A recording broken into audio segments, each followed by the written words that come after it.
Le diabète, vous connaissez ? C'est une maladie qui touche le monde entier et on annonce une augmentation de 55% des cas d'ici 2035. Selon les données de l'INVS de 2014, nous avons constaté que la Réunion est la 3e région la plus touchée de France.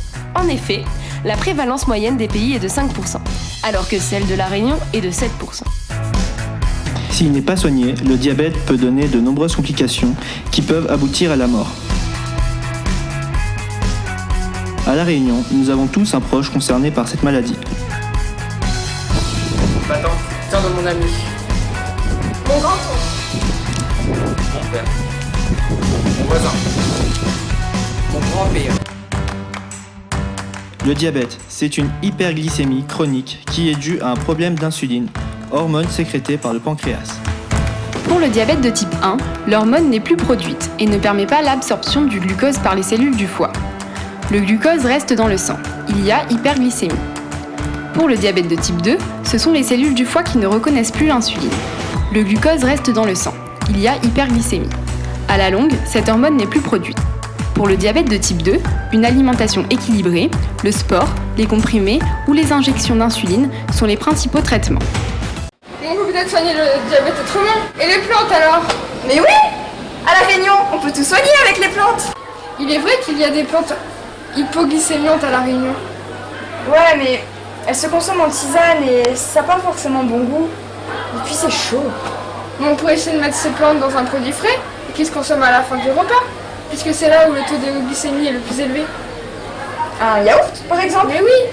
Un yaourt à base de plantes hypoglycémiantes. Pour faire notre yaourt à boire hypoglycémiant, nous avons invité la Silam, premier fabricant de produits laitiers à La Réunion. Nous avons alors pu construire notre diagramme de fabrication, dont la première étape est la fermentation.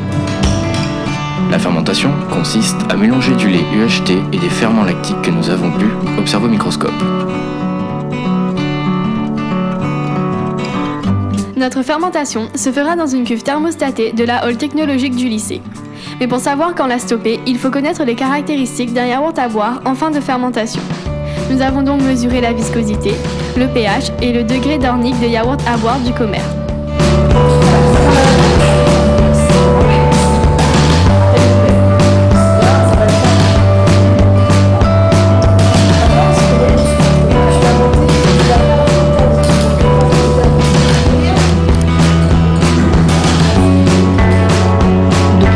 La fermentation lorsque notre yaourt aura ses caractéristiques. Pour choisir nos plantes, nous sommes partis visiter le conservatoire botanique de La Réunion et la CAEB qui est spécialisé dans les extractions de plantes. Le jambon, oui, c'est un petit fruit, mais qui est un petit peu acre, effectivement. Donc, la vapeur, elle va passer dans la matière végétale, dans le chapeau, dans le poche de cygne, dans l'amidon, dans le bac réfrigérant. Nous avons également invité Camille Dio de la Plamédome pour lui présenter notre projet et poser des questions. Une remarque nous a tous chamboulés. Et là, c'est le drame. En effet, Madame Dio nous a expliqué que nous ne fabriquions pas un aliment, mais bel et bien un médicament. Mais pourquoi c'est un médicament? Car il ne peut être consommé que par les diabétiques. Mais on va faire quoi alors?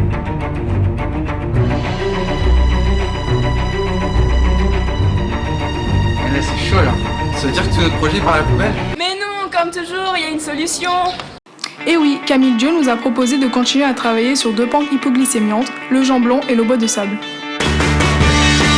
Ces plantes sont depuis cette année inscrites à la pharmacopée. Elles sont rares et il faut trouver un moyen de les utiliser tout en les préservant.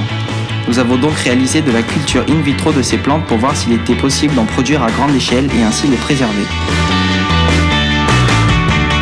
Ces plantes sont hypoglycémiantes, mais il faut vérifier qu'elles ne soient pas toxiques pour l'homme. Nous avons donc vérifié la cytotoxicité de ces plantes en tisane sur des cellules de lignée humaine.